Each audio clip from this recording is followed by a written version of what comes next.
बिस्मिल्लाहिर्रहमानिर्रहीम अस्सलाम वालेकुम। Welcome to Giani discussion. कैसे हैं आप सब? आई होप कि आप सब खैरियत से हैं।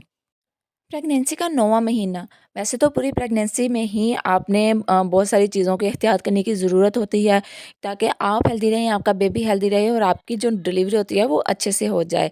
लेकिन फ्रेंड्स, प्रेगनेंसी के 9वें महीने में भी कुछ ऐसी चीज़ें होती हैं जिनका ख्याल रखना बहुत ज़्यादा ज़रूरी होता है ताकि टाइम से पहले आपकी डिलीवरी ना हो जाए। क्योंकि फ्रेंड्स, टाइम से पहले अगर डिलीवरी होती है तो आपका बेबी अच्छे से हेल्दी नहीं होता है, वो वीक होता है, उसकी इम्यूनिटी वीक होती है, उसका जो वेट है वो भी कम होता है।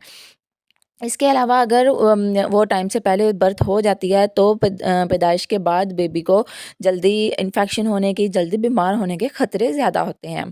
तो इसलिए आपको कुछ चीज़ें ऐसी होती हैं जिनका आपको 9वें महीने में ज़रूर ख़्याल रखना होता है ताकि आपकी डिलीवरी टाइम से हो, वक़्त से पहले आपकी डिलीवरी ना हो। तो चलिए फ्रेंड्स, इन बातों के बारे में डिस्कस करते हैं। तो नंबर 1 पे है फ्रेंड्स कि आपने स्ट्रेस बिल्कुल नहीं लेना है।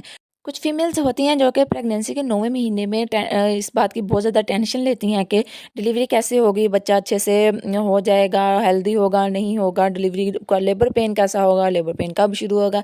इस तरह की बहुत सारी बातें होती हैं जिनको वो अपने माइंड पे सवार कर लेती है और बहुत ज़्यादा नेगेटिव नेगेटिव चीज़ें भी सोचती है, इधर-उधर के लोगों से बातें सुन के, उनके डिलीवरी के एक्सपीरियंसेस वगैरह सुन के।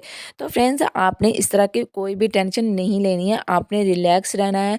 क्योंकि फ्रेंड्स, प्रेगनेंसी के 9वें महीने में जो है बेबी की मेंटल डेवलपमेंट बहुत तेज़ी से हो रही होती है। अगर आप स्ट्रेस लेंगी तो इससे आपके बेबी की मेंटल डेवलपमेंट पर बहुत असर पड़ता है। इसलिए आपने कोशिश करनी है कि ज़्यादा से ज़्यादा आप काम रहें, स्ट्रेस ना लें। स्ट्रेस ना हो आपको, इसके लिए आप योगा कर सकती हैं, आप लाइट म्यूज़िक वगैरह सुन सकती हैं। नंबर 2 पे है फ्रेंड्स के प्रेगनेंसी के 9वें महीने में आपने बाहर का खाना, जंक्स फूड वगैरह बिल्कुल अवॉइड कर देने हैं। क्योंकि फ्रेंड्स, बाहर जो चीज़ें बन रही होती हैं उनमें हाइजीन का ज़्यादा ख्याल नहीं रखा जाता है। इसके अलावा उन चीज़ों में जो इंग्रेडिएंट्स यूज़ होते हैं हमें नहीं पता होता है कि वो साफ़ हैं, नहीं साफ़ हैं। इसलिए आपने जो भी खाना है घर में बना हुआ खाना है, क्योंकि घर में आप हर चीज़ बनाने में साफ़-सफाई का बहुत ज़्यादा ख्याल रखती हैं। बाहर की चीज़ें अगर आप खाती हैं, जंक्स फूड खाती हैं, तो इससे आपको फूड पॉइज़निंग हो सकती है, इसके अलावा आप बीमार हो सकती हैं। वो तो 9वें महीने में आप ये बात अफ़ोर्ड नहीं कर सकती हैं कि आप बीमार हों, इसलिए आपने बाहर की चीज़ें अवॉइड करनी है। नंबर 3 पे है फ्रेंड्स कि आपने 9वें महीने में ऐसा नहीं करना है कि आप जो है वो बिल्कुल ही रेस्ट पे रहें। आपने अपने आप को एक्टिव रखना है, घर के छोटे-मोटे काम करने हैं, इसके अलावा आप वॉक करती रहें। ख़ास तौर पर अगर आप नॉर्मल डिलीवरी चाहती हैं तो आपका एक्टिव रहना बहुत ज़्यादा ज़रूरी होता है। नेक्स्ट है फ्रेंड्स, आपने 9वें महीने में ट्रैवलिंग को अवॉइड करना है, क्योंकि 9वें महीने में किसी भी टाइम आपको लेबर पेन शुरू हो सकती है।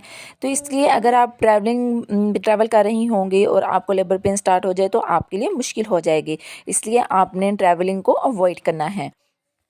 नेक्स्ट है फ्रेंड्स कि अगर आपको लेबर पेन स्टार्ट हो गया है, आपको बहुत ज़्यादा पेन फील हो रहा है, आपका पेट सख्त हो रहा है और ये पेन रेगुलर है आपका। इसके अलावा अगर आपकी पानी की थैली फट गई है तो आपने इस टाइम के बाद बिल्कुल भी वेट नहीं करना होता है, फ़ौरन ही आपने हॉस्पिटल चले जाना होता है, क्योंकि इस टाइम पे ज़रा सी भी देर आपके लिए और आपके बेबी के लिए नुकसानदेह हो सकती है। इसके अलावा फ्रेंड्स, आपने 9वें महीने में सीढ़ियाँ चढ़ना अवॉइड करना है।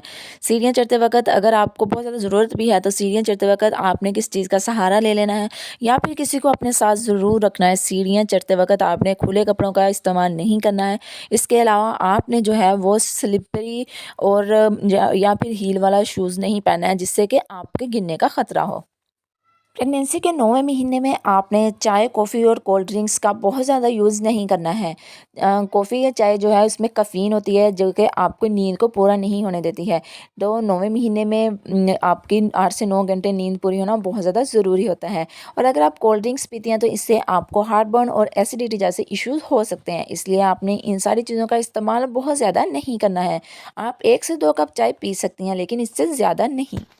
और फ्रेंड्स, प्रेगनेंसी के 9वें महीने में आपने बहुत ज़्यादा हैवी सामान नहीं उठाना है, आपने बहुत ज़्यादा झुकना नहीं है। इसके अलावा आपने जो है वो आपका बीपी कंट्रोल में होना चाहिए, आपकी शुगर लेवल कंट्रोल में होना चाहिए, आपकी एचबी ठीक होनी चाहिए। इन सारी चीज़ों का फ्रेंड्स आप 9वें महीने में ख्याल ज़रूर रखिए। पॉजिटिव रहिए, खुश रहिए। Thank you so much for watching. अल्लाह हाफिज़।